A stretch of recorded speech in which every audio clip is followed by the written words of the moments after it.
So basically, when I got there, I had just walked in. I hadn't even looked at my room yet. I didn't really know or care very much. And staff was busy and understaffed because we're always understaffed at the unit. This was Tyler 3 at Brattleboro, and so we just did that, and so I just sat down at the table, said nothing, then asked to play a card game, then played the card game. Then 15 minutes later, it was time for group at 4:15, and that was the last DBT group or learning group of the day, I guess I should say.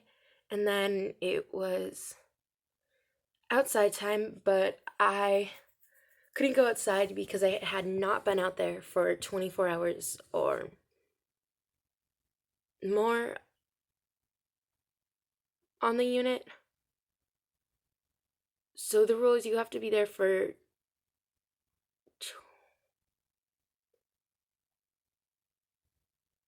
24 hours and safe on the unit.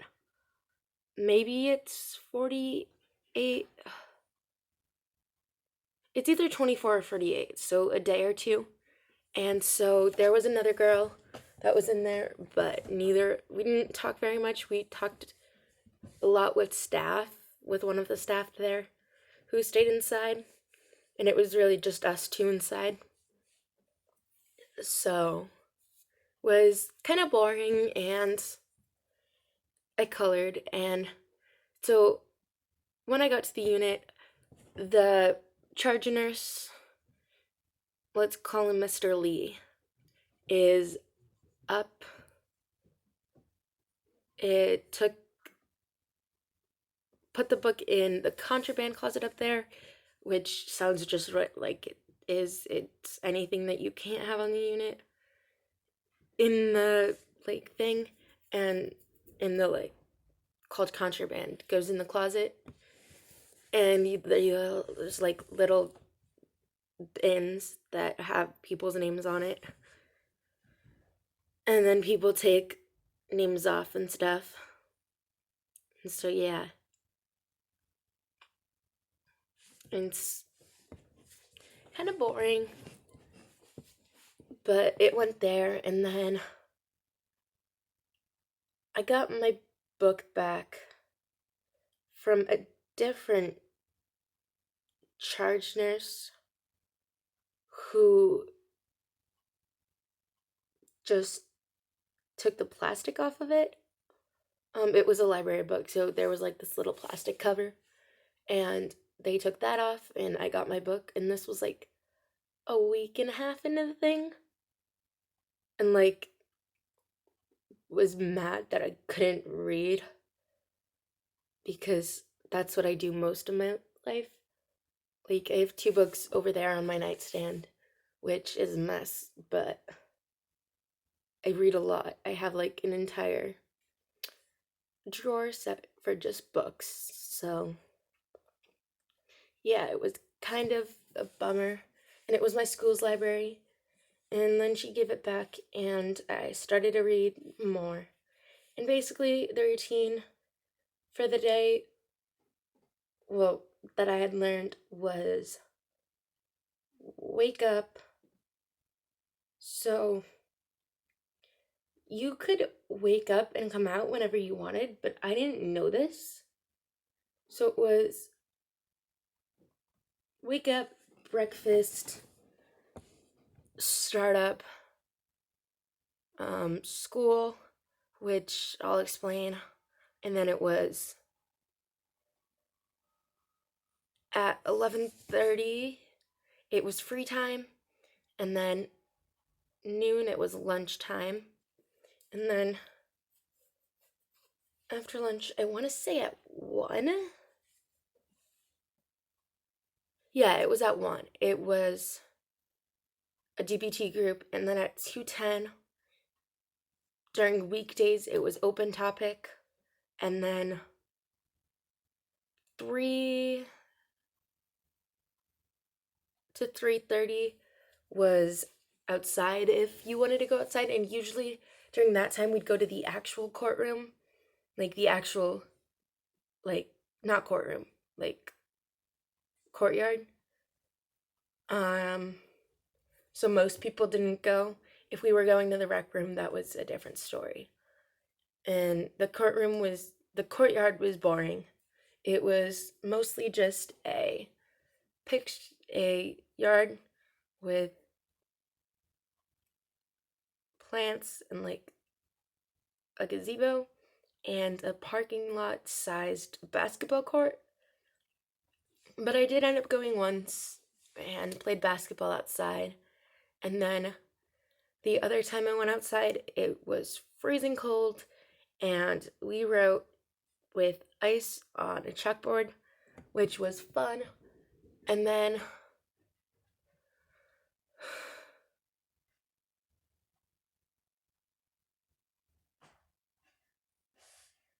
we had night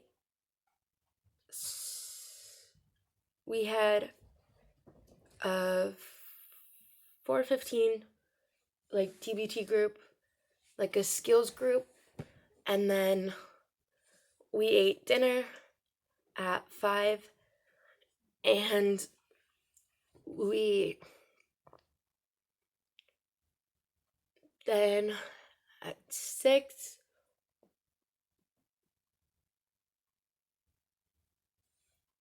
we did like an activities group, and then from 7 to 8. So when we went outside or in the courtroom, we were allowed to be off unit for an hour, and that was it. And sometimes it was less than that, sometimes it was more than that, depending what was going on the unit. And like one day we walked up to the unit, and like a 12-year-old and 13-year-old were fighting, and like that was like scary because it hadn't, like, there had been no fights and no also calls since I had been on the unit, or no code green, which basically code green meant that they needed staff and it was a fight. Code red meant somebody was trying to run away, which was impossible on our unit because every single door was locked. So unless somebody took the keys, well then. And also on every other unit we got, they could have been taken to the pool, but we couldn't because it's harder to catch teenagers running away than it is for little kids to run. Like, you know what that means? Like, little kids are easier to catch. So we were not allowed to go to this like pool thing. And like this was like a lot of buildings. Like there were at least 6 different buildings, and they were all just dedicated to like psych patients. So this wasn't an actual hospital. And then there was also tennis courts, but again, it's harder to catch teenagers than little kids or old people, sorry. Old people and little kids. So unless somebody had gotten the keys or was trying to jump a fence, there was really no need for code red on our unit. And then code Blue was a serious injury or close to death or actual death experience, and only one of those had been called on the unit, and that was when someone tried to kill themselves. Yeah, so someone tried to kill themselves, and that was that. And then there was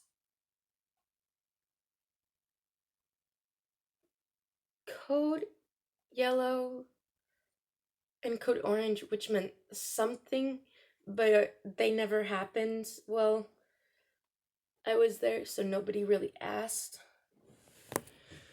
And they hadn't happened, well, anybody who was there when I was there on that unit, so I don't really know what those are. And then, so those were all the codes. And so there was a code green called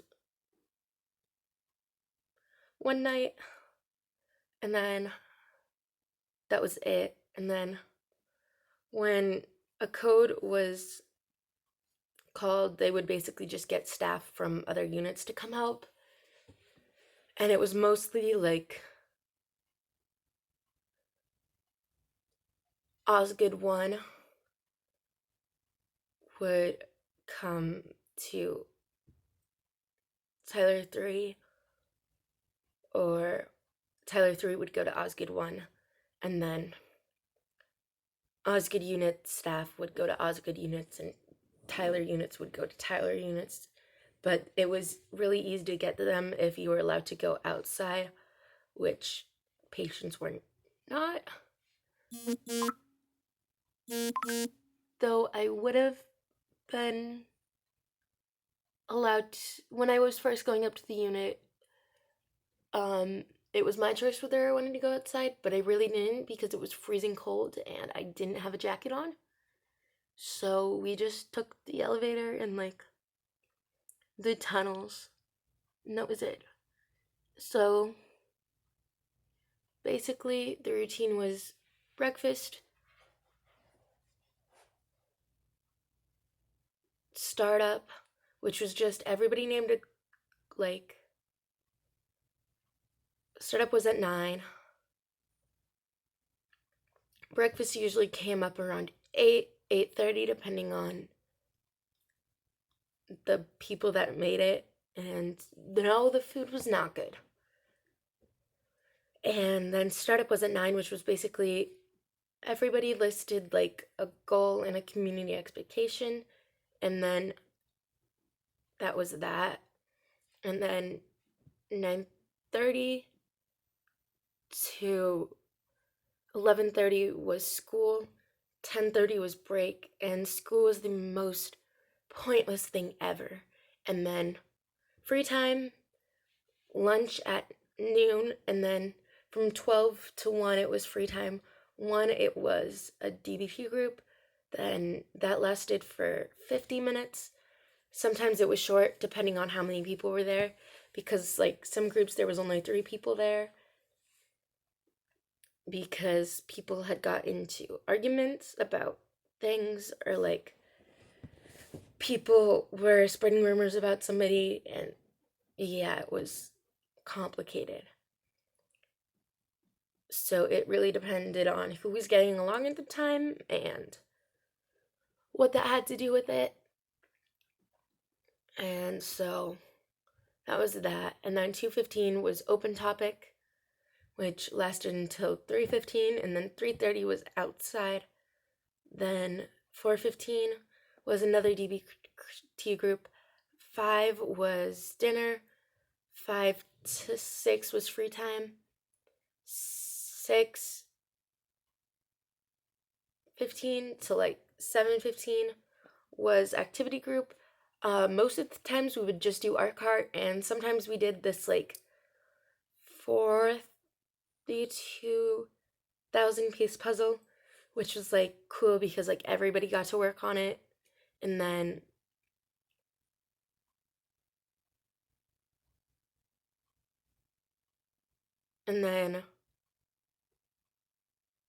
after that, it was from 7:15 to like 8 or 8:15 depending on when you came in, was outside time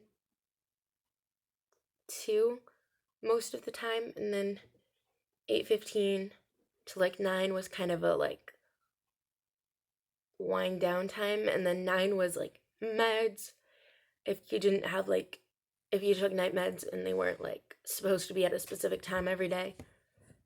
um it was 9 you'd usually get your meds and vitals done. Also every morning you got vitals done, and usually somebody woke you up, said like, hey, can I take your vitals?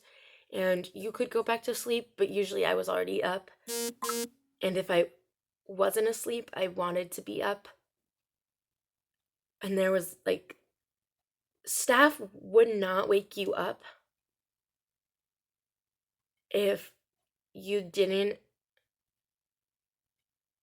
have like something on your board that said, please wake me up for breakfast.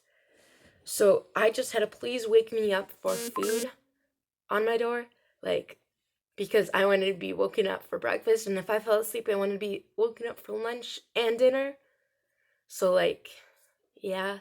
And then one time we tried to boycott dinner, and we ended up like 15 minutes of that, and then the staff said that nobody got dinner until we came out of the room because they were understaffed. So like, yeah, that was funny.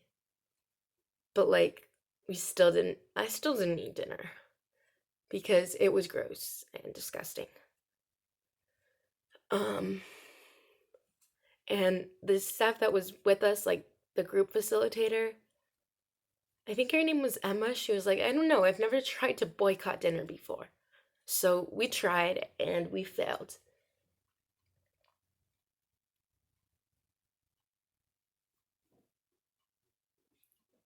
And that was that.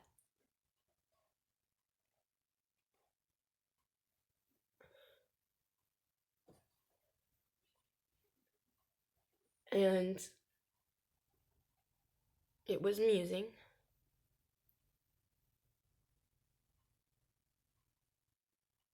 Sorry, I was just listening to the car outside. I thought that was my father, but I don't think it is. And every day that would just repeat. So it was dinner, free time, group, like activity group, outside, and then a like wind down time, and then meds and vitals again, and then breakfast, and then room time was at 9:15. You didn't have to be asleep, but you had to be in your room. So that was that. And then it was a very structured environment, and it was okay. Staff was really nice. You could not shower during school time or group times. It had to be during some free time of ours. So that was that. And then basically all your like deodorant, things like deodorant, toothpaste, toothbrush, and stuff like that. If you had soap and conditioner, that too would go in this like 8DL box, which means activities of daily living, which would go in there. And like, that was that. And like, the only thing was, if you showered one day and then didn't shower the next, staff would be like, that's disgusting, like, kind of thing. Like, but like, because I get it, like, being depressed or like stuff like that makes you lose like motive to like take showers or like brush your teeth, brush your hair and stuff like that. But like I can go one day without a shower and be fine. So like that was kind of awkward.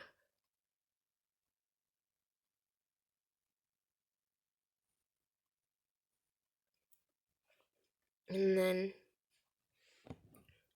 um open topic was a good part of the day. It was just you can rant about whatever you want, and then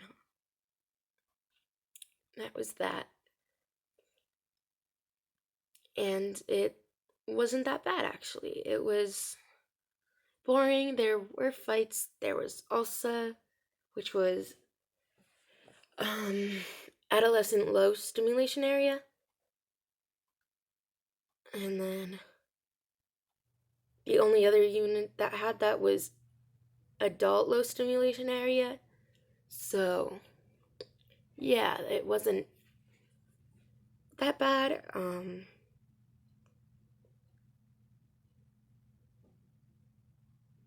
It was there was a hallway, like a long hallway.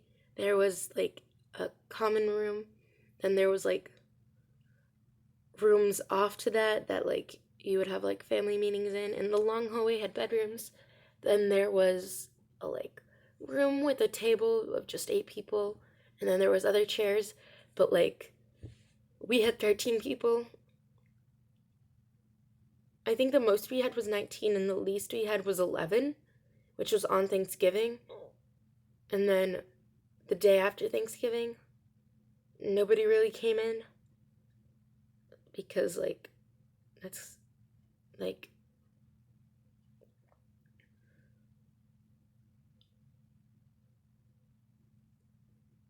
emergency rooms try to keep people like out of hospitals, out of like ERs for the holidays, and so does inpatient. But like there was still 11 of us there that like the doctor said like nope, you can't be discharged. And so we would play cards. We got chess back, and then I ended up playing chess a lot, and then we got Jenga, which was fun. And then yeah, that was kind of it. And I got discharged, and it was just kind of an interesting thing. And you, so school, you never did your actual schoolwork, and if you did, it was like very little things. So it was annoying. And then, so it was basically 3 hours of doing like kindergarten work or like third grade work. So it wasn't really challenging, it wasn't entertaining, it was just boring. So that was that. And then the rest of it was fine. I mean, you couldn't have things like razors, strings, scissors, paper clips, staplers, staples, plastic, which was mostly just a rule in that unit. Like, plastic was a no no because of something that happened involving a plastic bag and somebody trying to hurt themselves, which you can Google if you want to. It was Brattleboro Retreat, adolescent unit. So, like, on that unit, plastic was a big, big no. So there was paper bags, like paper trash bags, and I had a paper bag in my room that I used as a trash bag, and a lot of people did. So yeah, it was interesting. We ran out of spoons one day, and that was fun. So basically, the spoons were like paper spoons. Just Google safety spoons, and you'll find them, and it'll explain a lot more than I can. But that was like the only utensil we had while we were eating. And basically, you had to ask to go anywhere. You could leave your room just fine, but like to go back in your room, you had to ask somebody to unlock it. To go to the bathroom, you had to ask somebody to unlock it. To go into like one of the other rooms out there, like off of that, you had to ask somebody to unlock it. And so, yeah, it was to go to the laundry room, somebody had to unlock it.